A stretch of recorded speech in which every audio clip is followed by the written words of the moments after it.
नमस्कार, मी आयशा मराठी रेसिपीमध्ये आपले खूप खूप स्वागत करते। झटपट असा वाटाणा भात आज मी बनवणार आहे। तो कसा बनवायचा यासाठी मी तुम्हाला सांगणार आहे। त्यासाठी सुरुवातीला 2 कप तांदूळ मी बासमती तांदूळ घेतले। हे 10 मिनिटांसाठी मी भिजवून घेतले। आता मी मसाला तयार करते। त्यासाठी मिक्सर जारमध्ये 3 हिरव्या मिरच्या, ज्या लवंगी मिरच्या त्या मी घेतल्या। 4 ते 5 पुदिन्याची पाने घातले। पुदिन्याची पाने नक्की घ्या, कारण टेस्ट खूप छान येते। त्यामुळे 4 ते 5 पुदिन्याची पाने, थोडीशी कोथिंबीर मी मिक्सर जारमध्ये घालून घेतली। आता यामध्ये किसून घेतलेलं हे बारीक चिरून घेतलेलं आलं मी घालून घेते आणि आता बारीक चिरून घेतलेलं लसूण ही मी 1 चमचा साधारणतः घालून घेतला। आता ह्याची छान पेस्ट करून घ्यायची। तर थोडीशी जाड पेस्ट झाली आहे, त्यामुळे मी त्यामध्ये थोडंसं पाणी घालून जरा बारीक अशी पातळ पेस्ट करणार आहे। फार बारीक नाही करायची आहे, अगदी थोडीशी जाडसर, पण या पद्धतीने ही पेस्ट मी बनवून घेतली।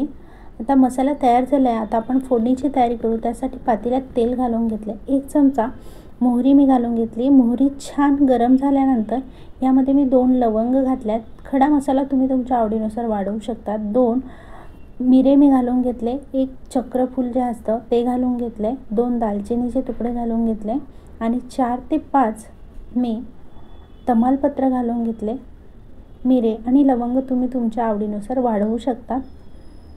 आणि आता हे मध्ये 1 चमचा मी जिरे घालून घेतले आणि जी काही वाटून घेतलेली पेस्ट होती मिक्सरमध्ये, हिरवी मिरची, कोथिंबीर आणि पुदिन्याची, ती मी घालून घेते। आणि आता 1 वाटी मी वाटाणे घालून घेतले। हे फ्रोझन वाटाणे आहेत, हे मी घालून घेतले आणि 4 ते 5 कढीपत्त्याची पाने घातली आणि आता हे व्यवस्थित मिक्स करून घेते। फ्रोझन वाटाणे असल्यामुळे हे लगेच शिजतात। आता यामध्ये 1 चमचा मी हळद पावडर घालून घेतली आणि हे व्यवस्थित असं मिक्स करून घेते।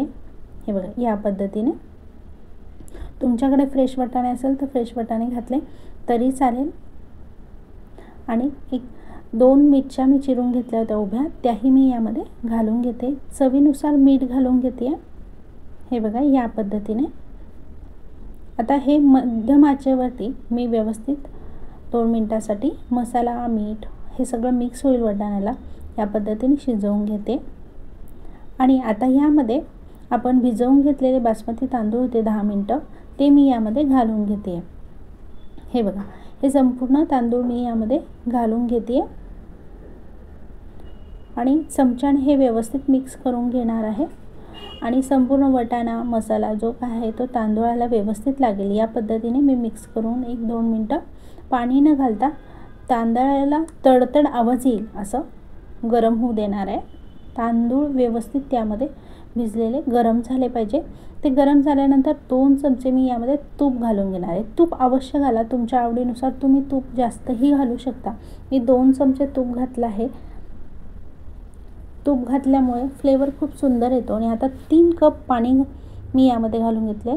पाण्याचं प्रमाण तुम्ही लक्षात घ्या। 2 कप जर तांदूळ असेल तर 3 कप पाणी मी यामध्ये घालून घेतले। पाणी जास्त घालू नका, नाहीतर तो गचका होईल आणि मोकळा सुटसुटीत असा वाटाणा भात आपल्याला पाहिजे आहे, झटपट होईल त्यासाठी। मग 3 कप मी पाणी घालून घेतले। एक छान उकळ आली आहे। उकळ आल्यानंतर गॅस कमी फ्लेमवरती झाकण ठेवून व्यवस्थित शिजवून घ्यायचं, म्हणजे वाफेनेही थोडासा भात शिजला जातो। हे बघू शकता तुम्ही, व्यवस्थित आपला भातचं पाणी संपूर्ण आटलं आहे आणि भात शिजला पण आहे। आता हे संपूर्ण वाटाणे वरती आल्यामुळे आपण व्यवस्थित मिक्स करून घेतोय भातामध्ये। तुम्ही बघू शकता, अगदी मोकळा सुटसुटीत असा वाटाणा भात तयार झाला आहे आपला। तुम्ही ही रेसिपी एकदा करून बघा, आवडेल तुम्हाला। आणि कशी वाटली याबद्दल मला कमेंट करा। आणि अशाच छान रेसिपीसाठी चॅनलला पटकन सबस्क्राईब करा, बेल आयकॉनला क्लिक करा। पुन्हा भेटूया आपण एक नवीन रेसिपीसोबत। तोपर्यंत स्वस्त खा आणि मस्त राहा। धन्यवाद।